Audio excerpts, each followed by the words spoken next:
요한복음을 체계적으로 묵상하는 시간입니다. 이 책 요한복음의 111쪽입니다.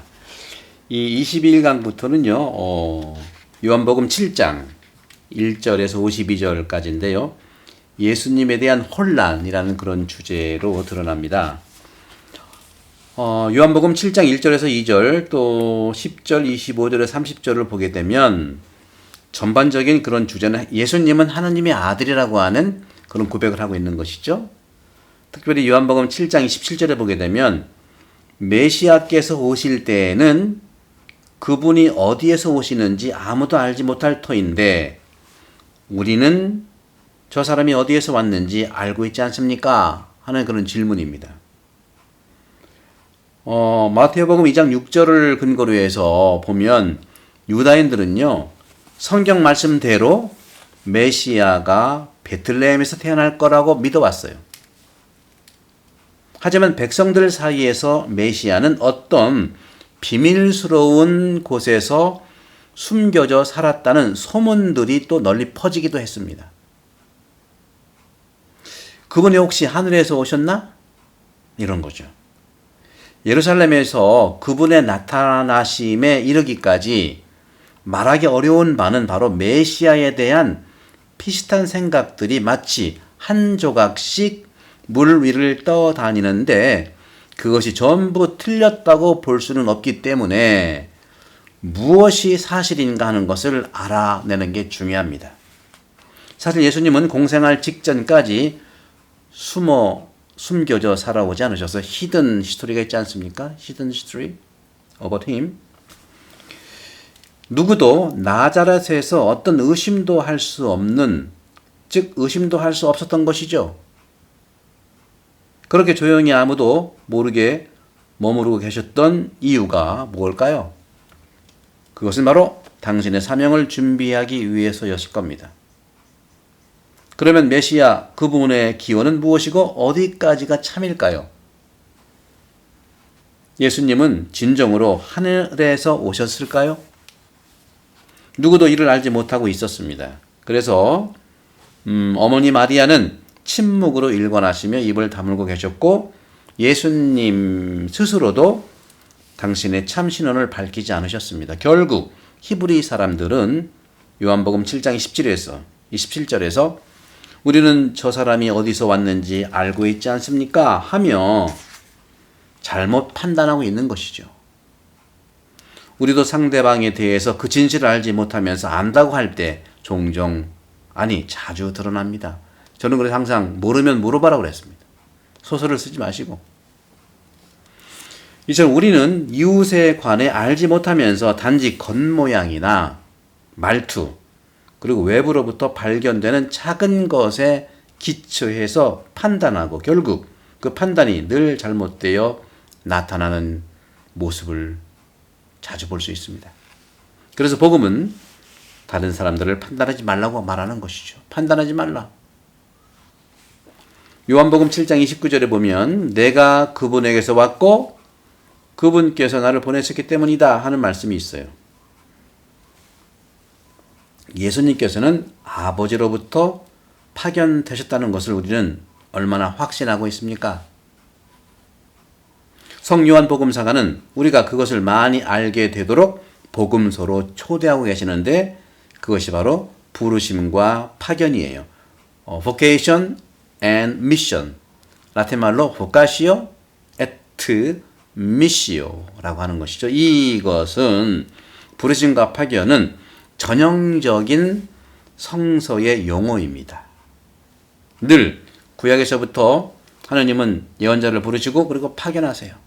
또 예수님께서도 제자들을 부르시고 파견하시죠. 그죠? 우리도 세례받았다는 것은 불러서 세상에 파견해서 살아가도록 하는 것이죠.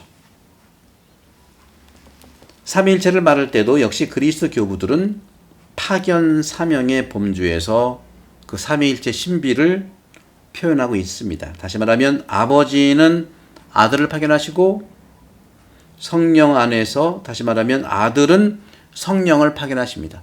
아버지는 아들을 파견하시고 아들은 성령을 파견하시는 겁니다.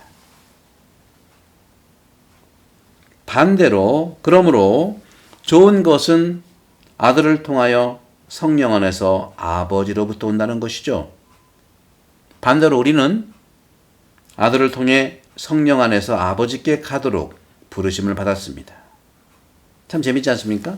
바로 하느님은 아들을 파견하시는데 또 아들은 성령을 주신다. 특히 이제 요한복음에 그게 많이 나와요. 요한복음에 아버지께서 그러니까 아버지께서 나를 보내신 것처럼 나도 너희를 보낸다 하는 말씀도 있고 또 내가 아버지께 가면 또 보호자, 위로자, 성령을 보내주시겠다. 뭐 이런 대목들이 굉장히 많이 나와요. 그래서 좋은 것은 아들을 통하여 성령 안에서 아버지께로부터 오고 반대로 우리는 아들을 올라갈 때는 말이죠. 내려올 때는 아버지를 통해서 아버지께서 좋은 것은 아들을 통해서 성령 안에서 아버지로부터 오고 반대로 올라갈 때는요. 내려오는 것이고 그다음에 신화, 육화는 그렇게 내려오시는 것이고 신화는 우리는 또 아들을 통해서 성령 안에서 아버지께로 가도록 부르심을 받았다는 거죠. 통하는 것은 아들을 통해서 오지만 통하게 인도하는 것은 성령 안에서라는 거죠. 그런데 부르심과 사명, 파견의 사명은 속임수를 쓰지 말아야 합니다. 인간적이고 논리적인 이유로 준비되지도 않은 누구를 스스로 가고자 하는 마음도 없이 파견해서는 안 된다는 거예요. 우리는 종종 사회뿐 아니라 교회에서도 이 같은 사명의 속임수를 종종 발견합니다. 하지만 하나님께서 당신이 보내는 그 자와 함께 하시기 때문에 그래서 그리스도 역시 제자들을 세상에 파견하실 때 그들에게 확신을 불어 넣어 주십니다. 마태복음 28장 20절에 보시게 되면 보라 내가 세상 끝날까지 언제나 너희와 함께 있겠다.